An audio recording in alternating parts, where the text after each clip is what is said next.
चलो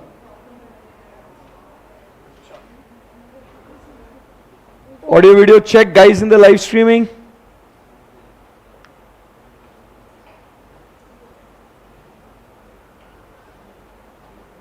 चलो फटाफट सब बच्चों को इधर अपन टेलीग्राम पे डाल देते हो लिंक, सर आ गए करके।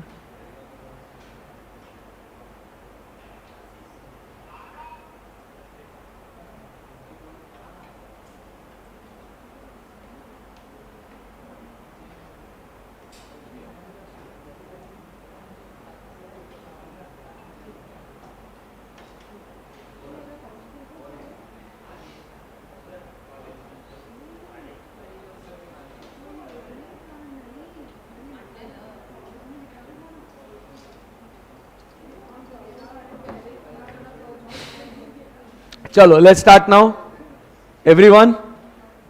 अरे बच्चों स्टार्ट करते हैं। आज टोटल अपने कितने चैप्टर्स है? 6 बराबर। उसमें के 2 चैप्टर्स तो टर्मिनोलॉजीज और बिजनेस ऑर्गेनाइजेशंस में है और 4 चैप्टर्स बचते हैं इसमें के।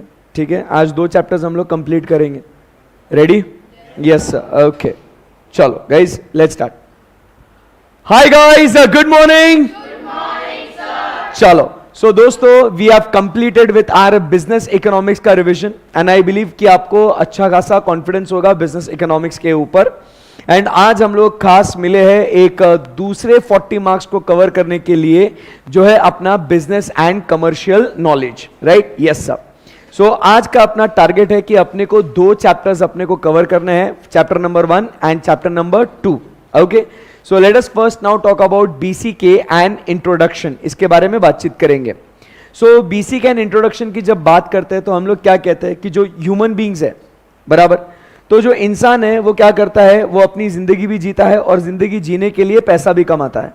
सो he has to engage himself between what the work and life. तो आप समझिए पैसा कमाने के लिए भी बिजनेस जरूरी है और पैसा खर्चा करने के लिए भी बिजनेस जरूरी है। So that is why we say both earning of the income as well as spending of the income is dependent upon what the business and commerce. Clear एकदम? Yes sir. अब उसके बाद अब क्या होता है, आगे बढ़ते हैं यहां से। अब हमें बिजनेस को समझना है। हमें क्या करना है दोस्तों? बिजनेस को हमें समझना है। बिजनेस को समझना है मतलब उसके अलग अलग एरियाज को, मतलब उसके अलग अलग डोमेन्स को हम लोग को समझना है।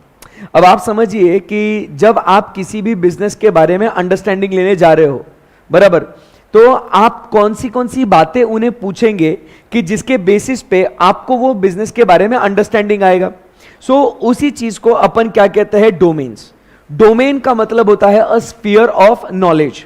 अ particular part, a particular branch, a particular sphere of knowledge is called as what? Is called as what? A domain. तो हम लोग जब बिजनेस का अंडरस्टैंडिंग लेने जाते हैं तो हम बिजनेस के अलग अलग डोमेन्स का अंडरस्टैंडिंग लेते हैं। फॉर एग्जांपल जैसे हम लोग बात करते हैं कि आप कौन से एक्टिविटीज में डील करते हो। So whether you are into manufacturing, trading, बराबर के नहीं, बिजनेस, कॉमर्स, क्या एक्टिविटी क्या है आपका। फिर उसके बाद हम लोग स्केल की बात करते हैं, what is your geographical scale बराबर। फिर उसके बाद हम लोग स्केल मतलब micro, small, medium. Geographic scope की बात करें तो मतलब whether you are local, national, international. तो ऐसे अलग अलग डोमेन्स के बारे में हम लोग क्या करते हैं, एक बिजनेस के बारे में जानकारी लेते हैं। आई बात समझ में? तो ऐसे कौन से डोमेन्स हम लोग देखते हैं? तो सबसे पहले एक्टिविटी, स्केल, ज्योग्राफिकल स्कोप, फिर इसका ओनर कौन है, ये मार्केट कौन से मार्केट्स में बिलोंग करते हैं, आपके बिजनेस के स्टेक होल्डर्स कौन है बराबर, आपका फोकस कहां पे है, आपका कंसर्न क्या है। तो ऐसे बहुत सारे एक्टिविटीज है जिनके बारे में हम लोग बात करते हैं। क्या यहां पे पॉइंट आपका क्लियर एकदम? Yes sir. तो फिर से एक बार हम लोग बात करते हैं दोस्तों, हम लोग क्या बात कर रहे हैं? बिजनेस की जब बात करते हैं तो आप समझिए बिजनेस पैसा कमाने के लिए भी जरूरी है और पैसा खर्चा करने के लिए भी जरूरी है। दोनों के लिए बिजनेस बहुत जरूरी है। तो इसके लिए क्या बिजनेस को समझना जरूरी है क्या हमें? Yes sir. देखो we as a chartered accountants हम लोग क्या करते हैं कि हम लोग बड़े बड़े बिजनेसेस को कंसल्टेंसी देते हैं, हम उनका ऑडिट्स करते हैं, उनके अकाउंटिंग करते हैं। तो उसके लिए उसके बिजनेस का नॉलेज हमें होना बहुत जरूरी है। तो हम लोग वो नॉलेज कैसे ले? तो नॉलेज कैसे ले? तो बॉस अलग अलग डोमेन्स का नॉलेज लेना है। क्लियर एकदम? Yes sir. अब बिजनेस एंड कमर्शियल नॉलेज अगर लेना है तो ये नॉलेज कैसा होगा? Number 1 it is vast. आप समझो ये बिजनेस और कॉमर्स का अगर आपको ज्ञान लेना है तो this is what very vast. Vast मतलब क्या कहते हैं कि मालिक इसके अंदर रोजाना कोई ना कोई नई नई चीजें आती रह रही है। अब जैसे एक जमाने में हम लोग ट्रेडिशनल स्टाइल में बिजनेस करते थे, आज हम लोग ऑनलाइन बिजनेस कर रहे हैं। एक जमाने में हम लोग 9 to 5 काम करते थे, आज हम लोग 24/7 काम करते हैं। एक जमाने में B2B B2C ऐसा कोई कॉन्सेप्ट नहीं होता था, बट आज हम लोग देखते हैं कि there is a concept called as business to business dealing, business to consumer dealing. तो ये जो चीजें है ना बहुत सारी कंटिन्यूअस बेसिस पे क्या हो रही है, इवॉल्व हो रही है। So BCK is what vast, बहुत सारे एक्टिविटीज अपने को देखने मिलेंगे। BCK is what eclectic, multiple disciplines यहां पे यूज होते हैं and it is what ever evolving and expanding. जैसे कि हम लोग नए नए टर्मिनोलॉजीज रोजाना हम लोग देख रहे हैं, नए नए तौर तरीके बिजनेस करने के हम लोग रोजाना देख रहे हैं। जो हम लोग कहते हैं ना धंधा वही, बट धंधा करने का तरीका अलग अलग है, बराबर, रिश्ता वही, सोच नहीं, ऐसी कुछ बात हम लोग करते हैं यहां पे। सो BCK के बारे में अगर नॉलेज लेना है तो उसके फीचर्स क्या क्या बोलते हैं अपन, तो BCK is vast. Number 1, BCK is vast, it is eclectic मतलब मल्टीपल डिसिप्लिन्स यहां पे है, एंड लास्ट में it is what expanding and ever evolving. सही बात है एकदम, यस सर। अब BCK की जब बात करते हैं तो इसके अंदर बहुत सारे अलग अलग टर्मिनोलॉजीज हम लोग यूज करते हैं। जैसे हम लोग बात करते हैं स्ट्रेटेजी, हम लोग बात करते हैं लॉजिस्टिक्स, हम लोग बिजनेस में बात करते हैं कि आज मार्केट में क्या है, बुलिश मार्केट है, हम लोग बात करते हैं मार्केट बेरिश है। तो ये जो वोकैबुलरी की बात करते हैं तो ये टर्मिनोलॉजीज आए कहां से, तो लॉजिस्टिक्स और स्ट्रेटेजी ये टर्मिनोलॉजीज आए हैं कहां से, मिलिट्री से, बराबर के नहीं। और उसके बाद जब हम लोग बात करते हैं about bullish and bearish market, ये एनिमल साइकोलॉजी से आया हुआ है। आई बात समझ में आपको, बुलिश मतलब मार्केट में तेजी है, बेरिश मतलब मार्केट में मंदी है। सही बात है एकदम, यस सर। चलिए आगे बढ़ते हैं। क्या यहां तक आपको कॉन्फिडेंस है क्या दोस्तों, कुछ तो बोलो बच्चों, यस सर, वेरी गुड। सो यहां तक कोई हमें दिक्कत नहीं है। चलो अब बात करते हैं importance of BCK for chartered accountants. दोस्तों जैसे मैंने अभी आपसे कहा कि जब हम लोग as a chartered accountants businesses की बात करते हैं तो हमें बिजनेसेस को उनका ऑडिट करना होता है। ऑडिट मतलब checking, scrutiny, verification, examination, analysis, ये हम लोग ऑडिट करते हैं।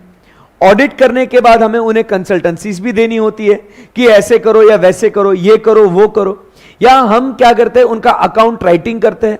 बहुत सारा काम चार्टर्ड अकाउंटेंट्स बिजनेसेस के लिए करते हैं। अब ये अगर काम मुझे परफॉर्म करना है तो ऑब्वियसली मुझे उनके बिजनेस के बारे में जानकारी होना जरूरी है कि नहीं है, यस।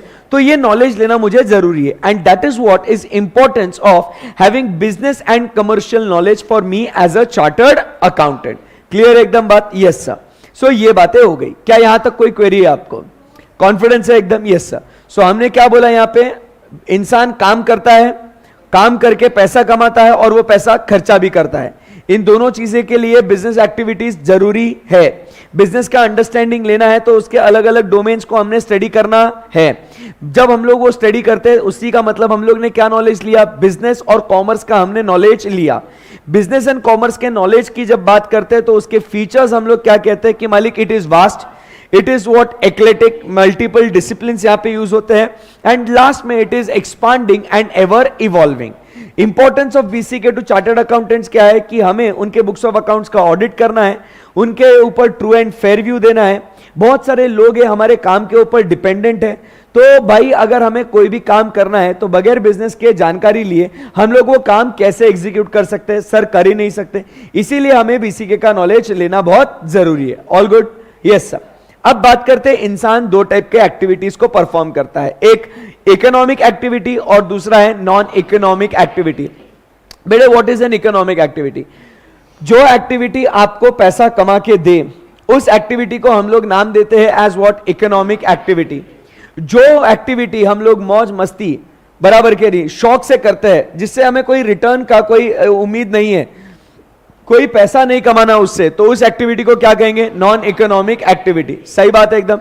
जो मैं आपको रेगुलर बैचेस में पढ़ाता हूं भाई उसका मैं आपसे बकायदा फीस लेता हूं, अरे बोलो यस और नो, तो वो कौन सी एक्टिविटी हो गई, इकोनॉमिक एक्टिविटी। आज मैं यहां पे आपका रिवीजन ले रहा हूं, ये निशुल्क सेवा है, ये जनहित में जारी है, बराबर के नहीं। तो ये इसके लिए कोई पैसा लिया आपसे, नहीं सर। अलग से कोई फीस लिया इसका, नहीं सर, ये निशुल्क सेवा है। तो this is a non economic activity. आई बात समझ में आपको। पापा मम्मी आपके लिए घर पे खाना लेके आते हैं, डिलीवरी चार्जेस लेते हैं क्या आपसे? नहीं सर, तो इसको बोलेंगे non economic activity. But Zomato Swiggy वाला जब ये डिलीवरी करेगा तो क्या ये आपसे डिलीवरी चार्जेस लेगा क्या? यस सर, तो that is an economic activity. बात सही है, आगे बढ़ते हैं। उसके बाद हम लोग बात करते हैं अबाउट डिस्टिंग्विशिंग बिटवीन किसकी बात करेंगे अपन? बिजनेस, प्रोफेशन एंड एम्प्लॉयमेंट के बारे में। मैं आपसे कुछ सवाल पूछेगा, उसके बारे में आप जवाब देंगे। जो भी हम लोग ट्रेड इंडस्ट्री के अंदर करते हैं, it is classified as what? Business, बराबर के नहीं? उसके बाद हम लोग बात करते हैं कि जब हम लोग एक स्पेसिफिक कोई इंस्टीट्यूट का एक प्रिस्क्राइब्ड क्वालिफिकेशन लेके, प्रैक्टिस का डिग्री लेके जब हम लोग उसको परफॉर्म करते हैं तो उसको क्या बोलते हैं अपन? प्रोफेशन। एंड लास्ट में जब हम लोग एक वेज कॉन्ट्रैक्ट हम लोग एग्जीक्यूट करते हैं तो उस चीज को क्या बोलते हैं? एम्प्लॉयमेंट। बहुत बढ़िया। मोड ऑफ एस्टैब्लिशमेंट, तो मोड ऑफ एस्टैब्लिशमेंट कैसा है बताइए आप मुझे। तो जो भी फॉर्मेलिटीज गवर्नमेंट बोलेगा वो, और यहां पे जो एंटरप्रेन्योर है वो डिसाइड करेगा वो, that will be the mode of establishment. यहां पे मोड ऑफ एस्टैब्लिशमेंट क्या होगा? प्रोफेशन में आपको मेंबरशिप लेना पड़ेगा ऑफ अ प्रोफेशनल बॉडी, बराबर, तभी जाके आप क्या कर सकते हो? आपकी प्रैक्टिस आप एस्टैब्लिश कर सकते हो। अरे बोलो ना कुछ। Yes sir. अब आप मुझे बताओ कि अगर मुझे सीए का प्रैक्टिस करना है, बराबर, तो क्या मैं डायरेक्टली सीए का प्रैक्टिस स्टार्ट कर दूं क्या? रे क्या मैं डायरेक्टली सीए का प्रैक्टिस स्टार्ट कर दूं क्या? नहीं। क्यों नहीं कर सकता? क्योंकि सर आप पहले एक तो सीए बनना चाहिए। सीए बनोगे मतलब कैसे? आपको इंस्टीट्यूट का मेंबरशिप लेना पड़ेगा, फिर उसके बाद आपको सर्टिफिकेट ऑफ प्रैक्टिस लेना पड़ेगा, तब जाके आप आपकी प्रैक्टिस स्टार्ट कर सकते हो। आई बात समझ में? बट जब हम लोग बात करते हैं अबाउट एम्प्लॉयमेंट तो आपको क्या मिलेगा? एक लेटर ऑफ सर्विस, बराबर के नहीं? कि बाबा ये आपका ज्वाइनिंग लेटर है, आप आ जाओ करके। सही है एकदम? Yes sir. Source of livelihood बताओ मुझे।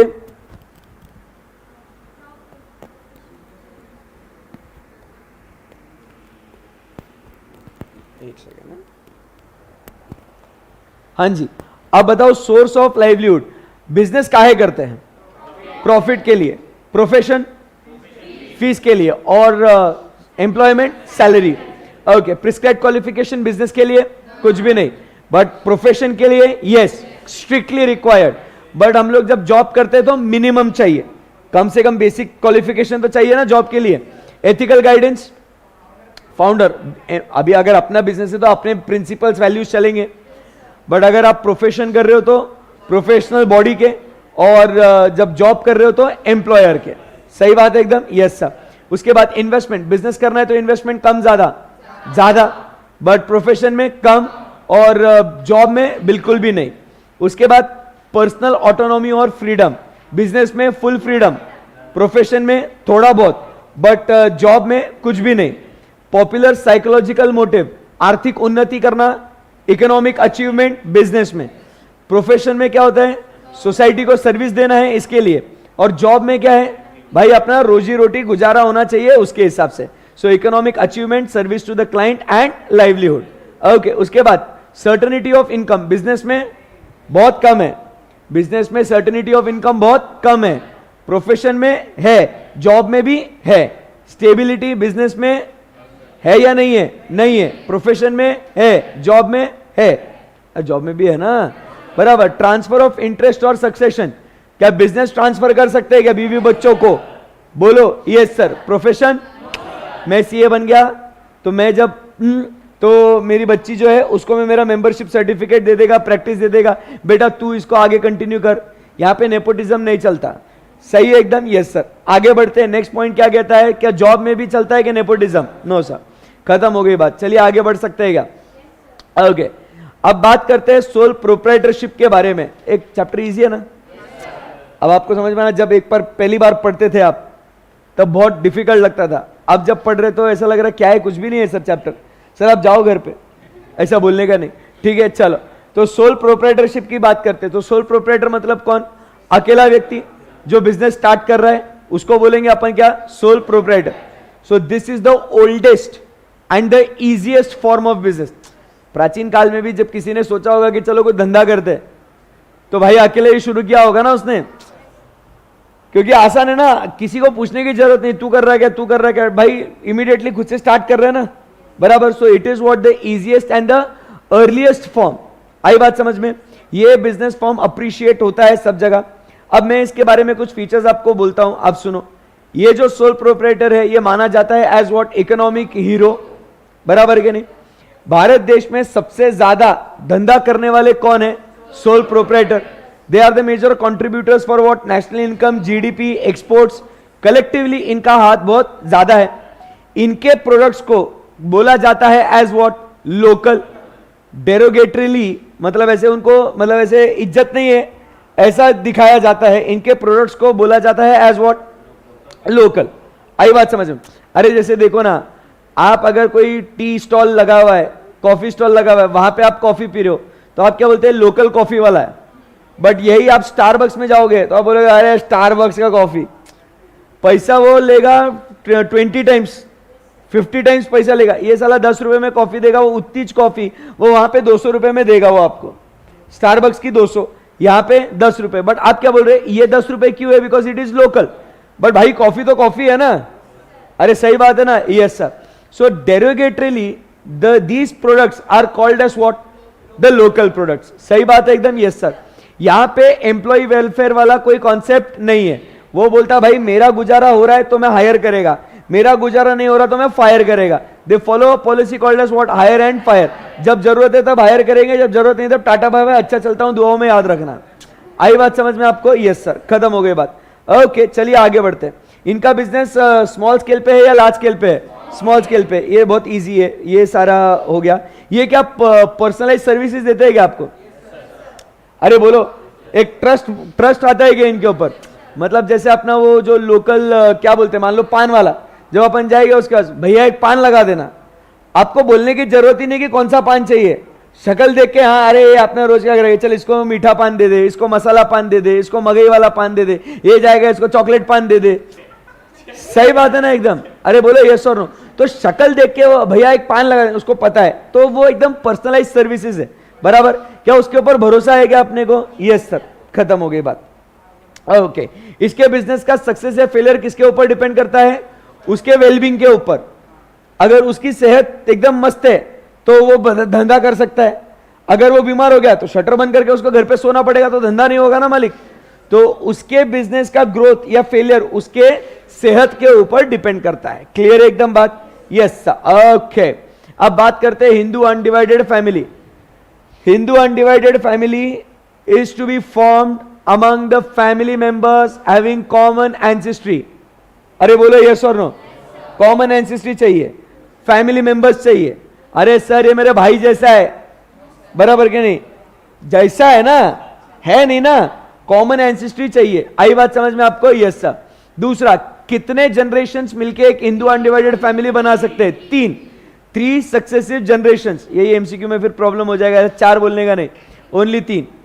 देख तेरी इच्छा होंगी 4 की, बट नहीं कर सकता। सुनना भाई, कितना? 3। Only 3 successive generations can create what, Hindu undivided family. Clear एकदम बात? Yes sir. यहां पे मुझे एक बात बताओ, कौन से कास्ट के लोग बना सकते हैं हिंदू अनडिवाइडेड फैमिली?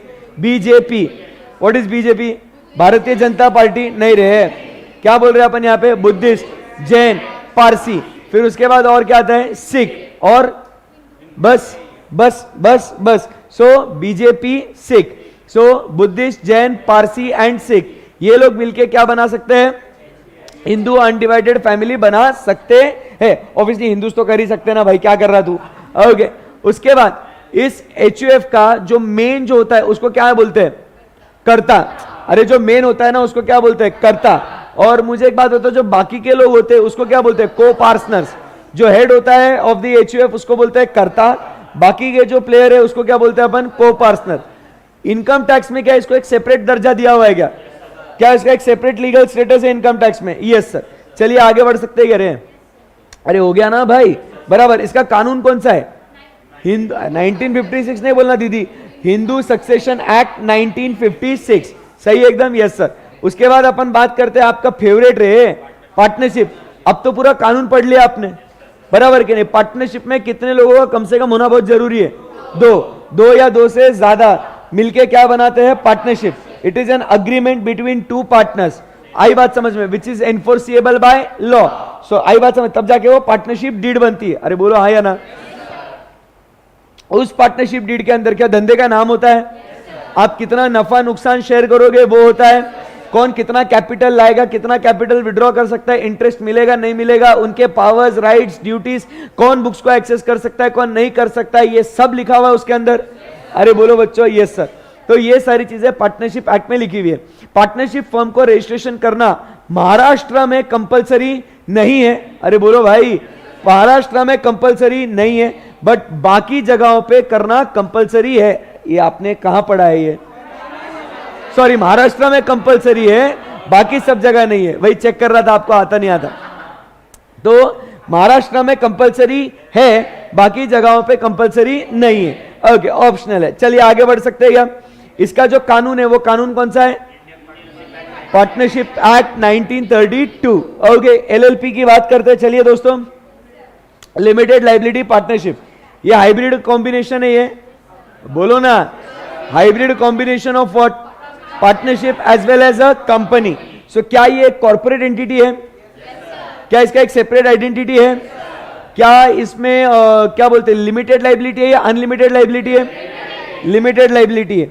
इसमें एक पार्टनर होता है जो बोला जाता है डेजिग्नेटेड पार्टनर। ये डेजिग्नेटेड पार्टनर का काम क्या होता है? जो भी मैनेजिंग क्या बोलते हैं उसको, मैनेजेरियल वर्क जो है, ये पूरा का पूरा कौन देखेगा? ये डेजिग्नेटेड पार्टनर। आई बात समझ में आपको? Yes sir. इसको जो रेगुलेट करने वाला है वो कौन है? ROC, registrar of companies. Registrar of companies companies के लिए, वैसे ही इसके लिए भी है। इंडियन पार्टनरशिप एक्ट 1932 के लिए इनका रेगुलेटर कौन है? ROF, registrar of firms. आई बात समझ में? बट एलएलपी के लिए कौन है? Registrar of companies.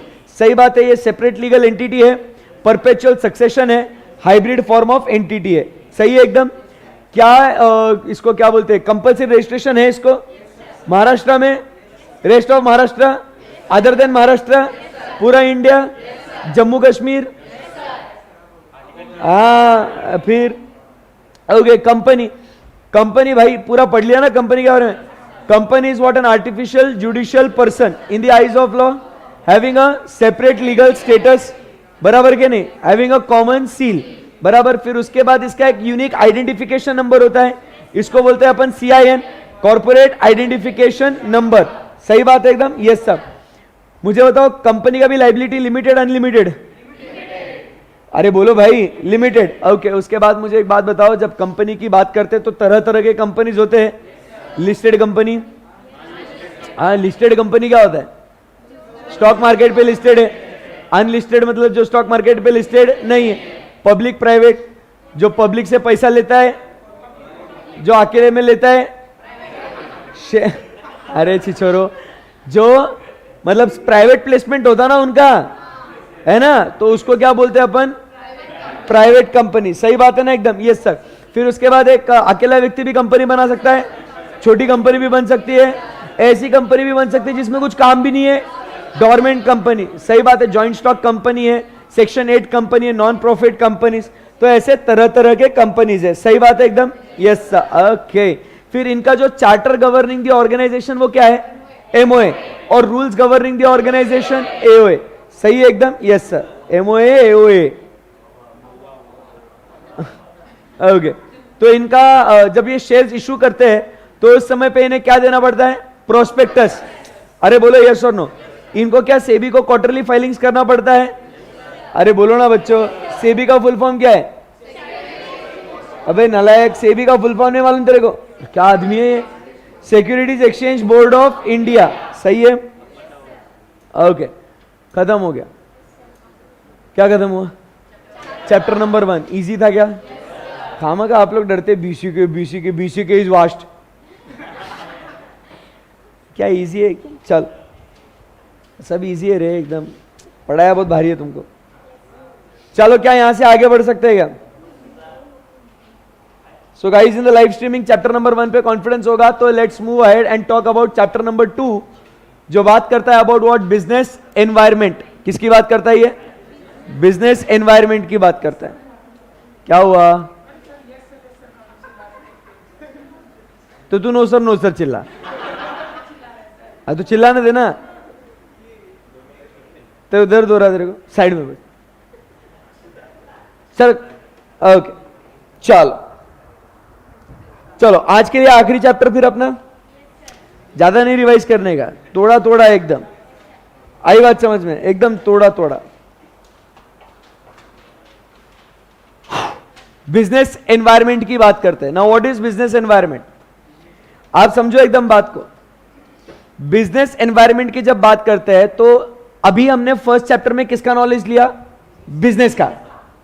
अब हम बात कर रहे हैं बिजनेस की नहीं, बिजनेस एनवायरनमेंट की। So what is business environment? तो बेटा business environment is the external factors, forces और conditions which are present outside the entity. तुम समझेगा बात को? अपने बिजनेस के बाहर कुछ ऐसी घटनाएं होती है, कुछ ऐसे इवेंट्स आपको दिखते हैं जिसके वजह से अपने स्ट्रैटेजीज, अपने डिसीजंस, ये क्या हो सकते हैं? इन्फ्लुएंस हो सकते हैं।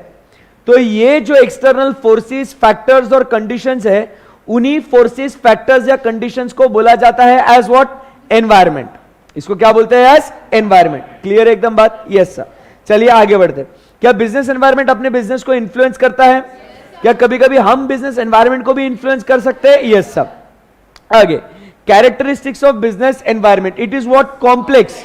मतलब आप समझने की कोशिश करो, आज ये मोबाइल फोन वाली कंपनी, किसने सोचा था कि ये मोबाइल फोन आज कैमरा बनाने वाले को टक्कर देगी, रेडियो बनाने वाले को टक्कर देगी, जो घड़ी बनाते हैं उनको टक्कर देगी, जो बुक्स बनाते हैं उनको टक्कर देगी। भाई सब अभी आप क्या, ई बुक्स आ गए ना, टेलीविजन उसको टक्कर दे रहा है ये। पहले आप केबल पे टीवी देखते थे, घर में टीवी होना जरूरी था। आज टीवी नहीं भी रहा तो भी कोई फर्क नहीं पड़ता, क्योंकि आप तो सब कुछ जो सीरियल्स है, मूवीज है, कहां देखते हो? मोबाइल में देखते हो। तो आप सोचो डिवाइस एक बट काम अनेक, तो कॉम्प्लेक्स है।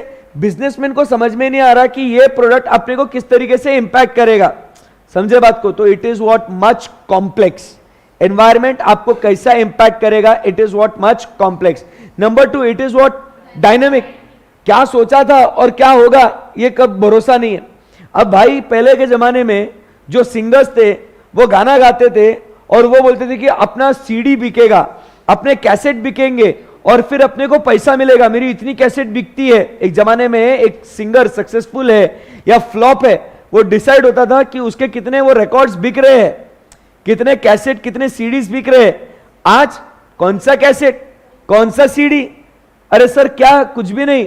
तो अब वो पैसा उन्होंने सोचा भी नहीं था कि अब वो पैसा इस गाने को कॉपी करने के लिए स्टार और नो दबाए शुल्क लागू, वो शुल्क लागू सुना गया आपने? वो शुल्क लागू रॉयल्टी मिलता ना उस सिंगर को। अरे समझे कि नहीं समझे? यूट्यूब पे गाना चला दिया उसने, यूट्यूब पे गाना चला, पहले ऐड आता, वो ऐड का क्या है? पैसा मिलता ना भाई। अरे समझा कि नहीं समझा? तो उसने सोचा उनको उस ऐड, यूट्यूब के ऐड से कितना पैसा मिलता? लाइक करोड़ों रुपए मिलते। तुमने अरे बस एक गाना बना, यूट्यूब पे डाल, यूट्यूब पे जितने वो काय को बोलते हैं। अभी जैसा अगर अपन देखे यहां पे, अरे अपन किसी को पैसे देंगे, अपन चलो कौन सा गाना सुनना आपने को? बोलो ना कुछ तो भी। हाँ, फिलहाल 2 फुल सॉन्ग, बी प्राक को पैसे देने का आपको दो। अभी 5.85 मिलियन व्यू हो गए। अभी क्या है यार, स्टार्टिंग में ऐड जा रहा है, उसके अकाउंट में पैसा गया, गया ना, व्यूज आ गए ना। स्किप, ये स्किपेबल ऐड का भी पैसा कम मिलता बट मिलता। आई बात समझ में? तो अभी ये जो है ना, ये देसी मेलेडी प्रेजेंट, अब इसको इसने क्या सोचा था, कैसा पैसा मिलेगा उसको? ये ऐसा यूट्यूब पे डाल के, अब बताओ इसको, अब ऐसा कौन खरीद रहा क्या? ये कोई खरीद रहा क्या? ये नहीं। अपने पैसे भरे क्या? नहीं। जो स्टार्टिंग में आपको ऐड दिखते ना, एक ऐड, 2 ऐड, बराबर के नहीं, एक स्किप वाला, एक नॉन स्किप वाला, ये सब क्या सीन है भाई? ये पैसा मिल रहा है उसको। अब ये देखो उसके कितने व्यूज हो गए, 585 मिलियन व्यूज हो गए उसके। मतलब सोचो इतने मिलियन व्यूज, मतलब कितना करोड़ों पैसा मिला होगा उसको।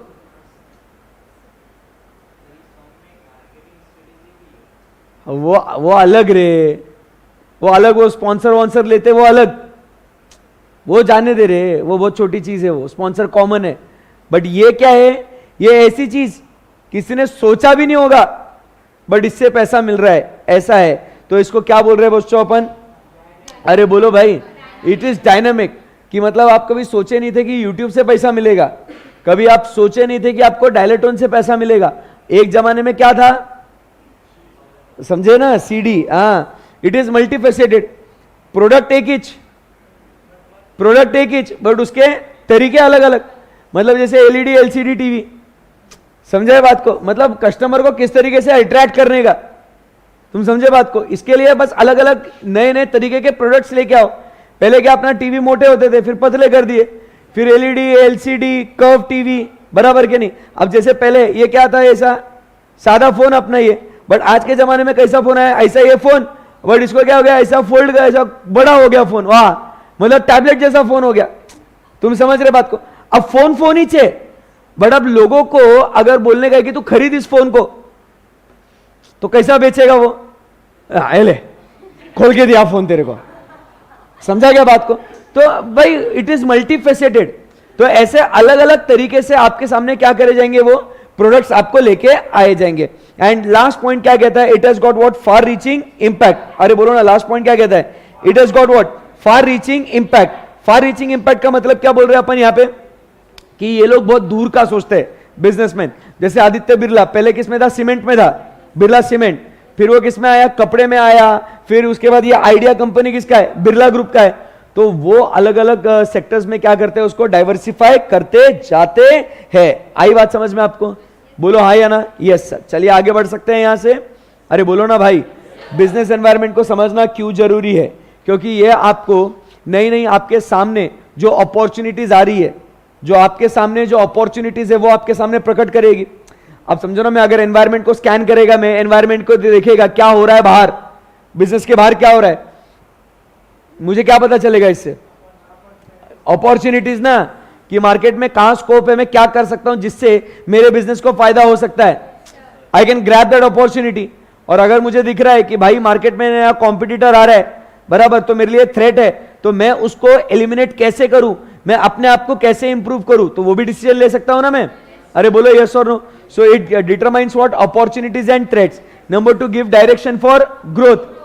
अब मैं जब एनवायरनमेंट को स्कैन करेगा तो मैं देखेगा ना कि देखो, बिजनेस कभी हम लोग अकेले में वैक्यूम में नहीं कर सकते, हमें कंटिन्यूअस बेसिस में बाहर क्या हो रहा है उसको इंटरेक्ट करके हमने अपने हिसाब से वैसे चेंज करना चाहिए ना। अब आप समझो बात को, जब मैं सीए कर रहा था ना, हमारे टाइम पे ऐसा रिवीजन सेशन वगैरह कुछ नहीं होता था, यूट्यूब वगैरह ऐसा मतलब होता था, बट इतना ऐसा फॉर्म में नहीं था। तुम समझ रहे क्या बात को। अमेंडमेंट्स, कुछ नया टॉपिक आया, हमको खुद से कवर करना है। आप बोलोगे सर डाउट डिफिकल्टी, आप टीचर्स को फोन करके, वैसा टीचर का नंबर भी नहीं होता था। क्लास में आए, पढ़े, क्लास खत्म, वो रिश्ता खत्म। उसके बाद सिर्फ रिजल्ट आया तो टीचर को मिठाई खिलाने जाते थे, सर मैं पास हो गया, मैम मैं पास हो गया, दैट्स इट। बट आज के तारीख में क्या हुआ, आज आपको रेगुलर क्लास लो, क्लास के अंदर रिवीजन लो, फिर आपकी टेस्ट लो, फिर उसके बाद क्लास होने के बाद आपको बिठा के प्यार से वापस से रिवाइज कराओ, सब कुछ पढ़ाने के बाद दोबारा से पढ़ाओ, यूट्यूब पे लेक्चर लो क्योंकि बाद में भी देख सके। आई बात समझ में। ये सब काय को कर रहे हैं हम लोग, काय को कर रहे हैं, पैसा नहीं है। तुम समझो बात को, ये एनवायरनमेंट में जब हम लोग ने स्कैन किया ना, तो आप जैसे जो नादान परिंदे थे ना, उनकी ये रिक्वायरमेंट थी, उनका ये डिमांड था कि सर ऐसा कुछ तो भी चाहिए, और उसको फुलफिल करने के लिए फिर मैंने ऐसा किया। अगर मैं नहीं करता तो कोई और करता, और फिर आप उसका नाम रेकमेंड करते, फिर मेरा बिजनेस तो मैं ग्रो नहीं होता।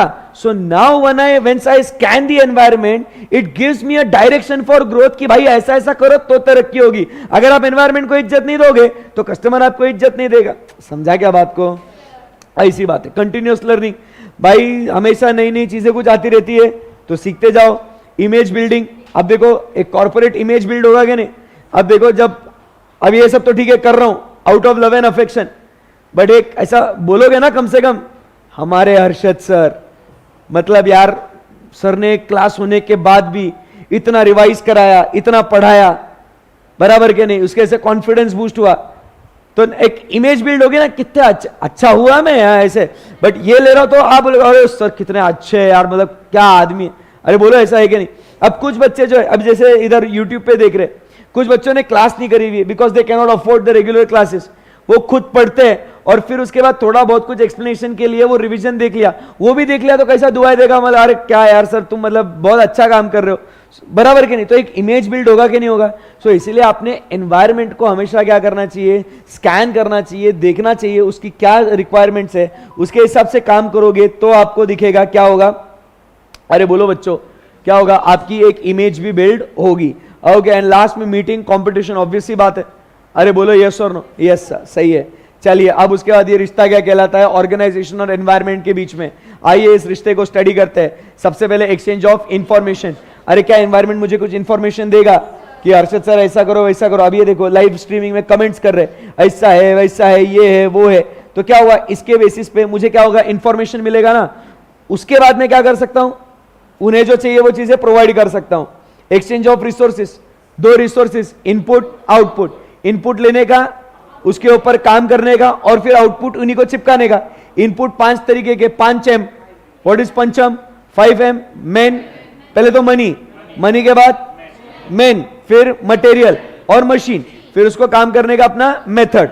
ओके, फिर उसके बाद आउटपुट उसी एनवायरनमेंट को वापस जाके चिपका देने का। फिर उसके बाद exchange of influence and power. क्या एनवायरनमेंट अपने बिजनेस को इन्फ्लुएंस कर सकता है क्या, क्या अपन एनवायरनमेंट को इन्फ्लुएंस कर सकते हैं क्या। बाबा रामदेव जी एनवायरनमेंट को इन्फ्लुएंस किए ना। बाबा रामदेव जी ने बोला आज से only Patanjali, yo public is like done boss, आज से only ayurvedic, only Patanjali. Baba you go, मतलब यू गो, मतलब you go ahead, we are backing you, ऐसा। अरे समझा नहीं समझा, ओके। सो बीसी के बिजनेस एनवायरनमेंट का रिश्ता क्या है बिजनेस के साथ, इंफॉर्मेशन एक्सचेंज करता है, रिसोर्सेज को एक्सचेंज करता है, और इंफ्लुएंस एंड पावर को भी एक्सचेंज करता है। 3 तरीके के रिस्पॉन्स, खड़ाखड़ बोल दो, कौन से 3 तरीके के रिस्पॉन्स है, administrative response, competitive response and collective response. सबसे कॉमन रिस्पॉन्स कौन सा, कम ऑन रे, फास्ट फास्ट बोलो। एडमिनिस्ट्रेटिव रिस्पॉन्स सबसे कॉमन रिस्पॉन्स, जिसमें हम लोग क्या चेंज करते हैं, अपने पॉलिसीज, अपने ऑर्गेनाइजेशन के policies, goals, objective, vision, strategies. मतलब भाई अगर कुछ दिख रहा है बैंड बज रही, तो सबसे पहले अपना काम करने का तौर तरीके बदल दो। This is the immediate response, the most common response. आई बात समझ में, यस सर। दूसरा फिर कॉम्पिटिटिव रिस्पॉन्स, मतलब क्या, सामने वाले को टक्कर देने के लिए अपन क्या करेंगे, कॉम्पिटिटिव रिस्पॉन्स। ऐसा कुछ करेंगे कि जिससे अपन क्या करेंगे, अपना एक यूनिक चीज लेके आएंगे, यूएसपी, यूनिक सेलिंग प्रपोजिशन। ऐसा कुछ करेंगे जो दूसरा कॉपी करने से, मतलब कॉपी नहीं कर सकता मालिक, जब तक वो कॉपी करेगा तब तक अपन उससे आगे निकल जाएंगे। एंड कलेक्टिव रिस्पॉन्स, सबका साथ सबका विकास। जब कोई एक अकेला फाइट नहीं कर सकता है, अकेले अकेले सबकी बैंड बजेगी, तो भाई चलो साथ में आके थोड़ा लड़ते हैं यार। फिर वो लोग साथ में भी कुछ नारे लगाएंगे, या कॉन्ट्रैक्टिंग करेंगे, जॉइंट वेंचर करेंगे, को-ऑप्टिंग करेंगे, साथ में मिलकर धंधा करेंगे, मर्जर करेंगे, कुछ भी करेंगे। That is called as what, collective response. So 3 type के रिस्पॉन्स कौन से, अरे बोलो ना रे, एडमिनिस्ट्रेटिव, कलेक्टिव एंड कॉम्पिटिटिव। अब बीच में जो पार्ट है उसमें वापस से वही चीजें, ज्ञान वही बहाया है उन्होंने उसके अंदर क्या बोला है कि अगर आप बिजनेस एनवायरनमेंट को स्टडी करोगे तो आपको अपॉर्चुनिटीज और थ्रेट्स दिखेंगे, तो आप अपॉर्चुनिटीज को कैपिटलाइज कर सकते हो, थ्रेट्स को दूर कर सकते हो। आप एनवायरनमेंट से इनपुट ले सकते हो, उसके ऊपर काम करके आप उन्हें आउटपुट दे सकते हो, फिर आपको प्रॉफिट होगा। वही सब बातें उसके बीच में लिखी हुई है, सही है ना एकदम, यस सर। अब बात करते हैं अबाउट एनवायरमेंटल स्कैनिंग। किसकी बात करेंगे, एनवायरमेंटल स्कैनिंग। याद आ रहा है, मतलब एनवायरनमेंट को स्कैन करने का। स्कैन करेंगे मतलब सबसे पहले क्या इवेंट्स हो रहे हैं, वो स्ट्रक्चर नहीं पढ़ा रहा हूं मैं, डेफिनेशन ऑफ एनवायरमेंटल स्कैनिंग। सबसे पहले क्या इवेंट्स हो रहे हैं उसको आइडेंटिफाई करेंगे। अरे बोलो यस और नो। वो इवेंट आइडेंटिफाई करने के बाद वो इवेंट बार बार लगातार कितनी बार आएगा उसका ट्रेंड आइडेंटिफाई करेंगे, और वो ट्रेंड पता चलने के बाद वो अपने लिए क्या धोखादायक है, क्या अपने लिए वो कंसर्न है, क्या अपने लिए वो कुछ इंपैक्ट करने वाला है, वो आइडेंटिफाई करने का। और फिर उसके बेसिस पे जो भी अपना कंसर्न है, जो भी वो अपने को इश्यूज है, उसके बेसिस पे क्या हम लोग कस्टमर के एक्सपेक्टेशंस को पूरा कर सकते हैं क्या, वो हम लोग को देखना है। Last point expectation. तो 4 पॉइंट कौन से, event, trend, issues and expectation. सही बात है एकदम, यस सर। बिजनेस एनवायरनमेंट के 2 बच्चे कौन से, internal environment and external environment. जो इमीडिएट पेरिफेरी में है, मतलब सॉरी जो बिजनेस के अंदर है उसको क्या बोलेंगे, इंटरनल, और एक्सटर्नल एनवायरनमेंट जो बिजनेस के बाहर है। एक्सटर्नल एनवायरनमेंट के और दो बच्चे, माइक्रो एंड मैक्रो। जो बाहर है बट इमीडिएट पेरिफेरी में है, माइक्रो, और जो इमीडिएट पेरिफेरी के थोड़ा और बाहर है, मैक्रो। जो इमीडिएट पेरिफेरी में है वो डायरेक्टली इंपैक्ट करेगा, अरे बोलो यस और नो। बट जो थोड़ा डिस्टेंट में है वो अपने को इनडायरेक्टली इंपैक्ट करेगा, बट डायरेक्टली नहीं। जैसे for example political, social, technological, legal, environmental, ये जो चीजें है ये बहुत दूर है अपने से। आई बात समझ में? अब जैसे फॉर एग्जाम्पल, अब जैसे ये जो पेपर है आपको प्रिंट करके हम लोग दे रहे हैं, ये वेस्टेज ऑफ पेपर हुआ कि नहीं हुआ? आपको बुक्स मिली नहीं टाइम पे, इसके लिए आपको ये बुक का प्रिंट निकाल के उतना बुकलेट दिया आपको, फिर जब आपको बुक मिल गई तो आपने ये पेपर को फेंक दिया। भाई इसके लिए एनवायरमेंट डिग्रेड हुआ कि नहीं हुआ? हुआ कि नहीं हुआ? सरकार एक नियम और कानून लाएगी, एनवायरमेंट कंजर्वेशन, ट्री प्रोटेक्शन, ऐसा कुछ तो भी कानून लाएगी। कहीं ना कहीं चल के इसका रिपरकेशंस, इसके इंपैक्ट मेरे धंधे पे आएगा कि नहीं आएगा? आएगा कि नहीं आएगा? आएगा। बट डायरेक्टली आएगा क्या? नहीं, इनडायरेक्टली आएगा। तो मैंने उसको भी स्टडी करना है, that is called as what? The macro external environment. आई बात समझ में? बट इमीडिएट पेरिफेरी में कौन है? मेरा कॉम्पिटिटर, मेरा सप्लायर। अरे समझा कि नहीं समझा? तो ये सब कहां है? मेरे इमीडिएट पेरिफेरी में है। तो इसको बोलेंगे अपन कौन सा? External but micro environment. So नीचे जो दिया हुआ है यहां पे, ये पूरा लिस्ट है ऑफ व्हाट, बोलो ना, लिस्ट है ऑफ व्हाट, कि माइक्रो में क्या आता है और मैक्रो में क्या क्या आता है। और फिर जो चीजें मैक्रो में आती है वही चीज तो पेस्टल एनालिसिस है भाई। अरे बोलो, उसका बस एक्रोनिम बना के दिया है। और फिर उसके बाद इसके अंदर आता है स्वॉट एनालिसिस। व्हाट इज स्वॉट? Strength, weakness, opportunities and threats. Strength मतलब ताकत, ऐसा एग्जाम में ताकत लिख के आएगा। स्ट्रेंथ मतलब inherent capabilities, is called as what? Strength. Weakness मतलब inherent limitation, is called as what? Weakness.